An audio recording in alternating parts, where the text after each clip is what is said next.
Hope is a Fallen Angel by the Nohashtagpoet.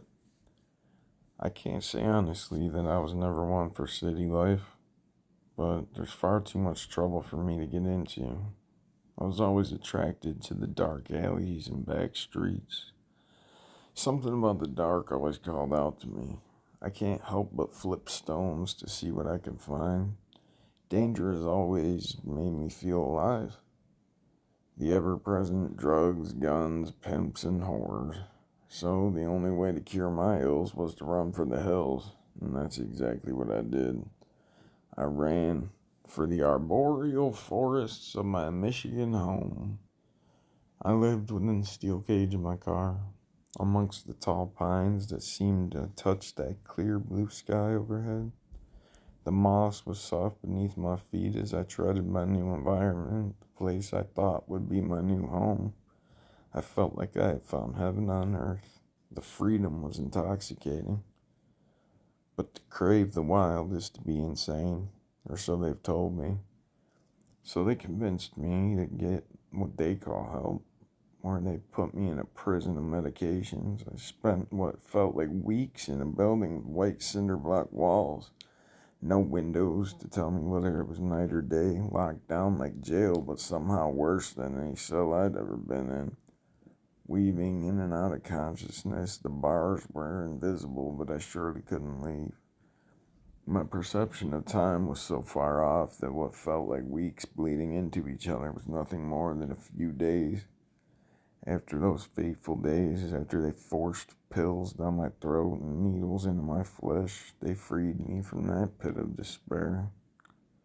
That was no place to get help, but they released me into the care of psychiatrists and therapists, heavily medicated, and that's when I became numb. I never shed a tear when my father died, though he was truly my best friend.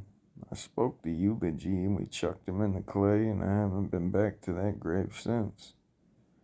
Sometimes I think my father was the only one who could truly understand me because I saw the mirror of undiagnosed symptoms staring me back in the face.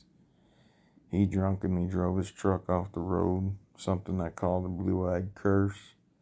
You see, my grandfather drove off a mountain in Tennessee, drunk.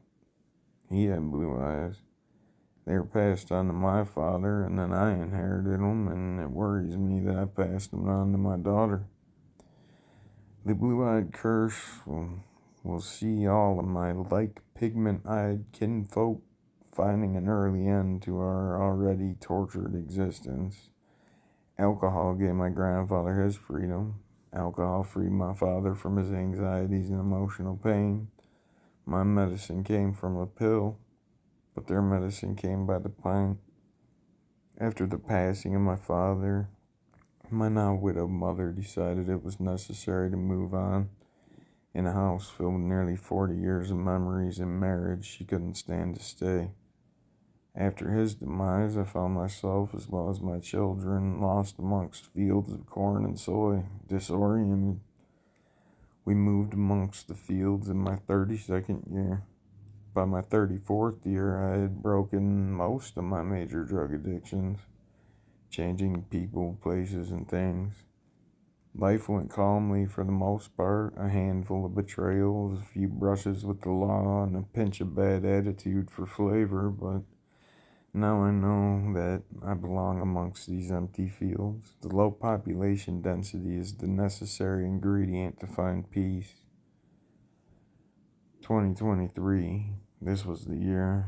April 29th was the day I lost my mother to cancer.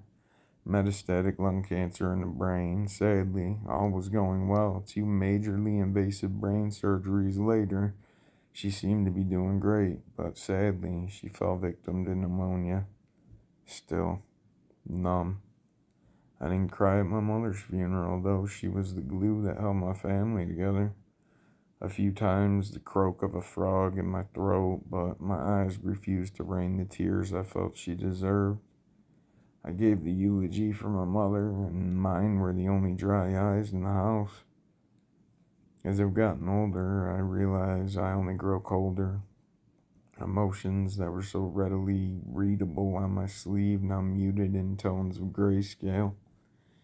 Pieces of me slowly dying off, like cropping a dog's tail with a rubber band.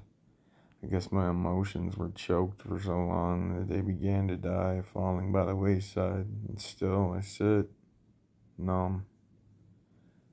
But in the summer of 2022, something happened. A spark to rekindle a flame.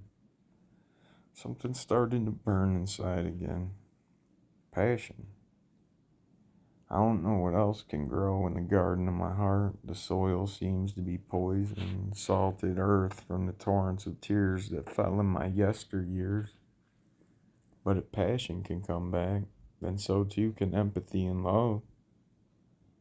My life has been one long list of letdowns and meltdowns, but as I look on and out to the future, the melted down parts of my soul will be recast, as if molten brass poured into a new form, the handiwork of my sweet fallen angel.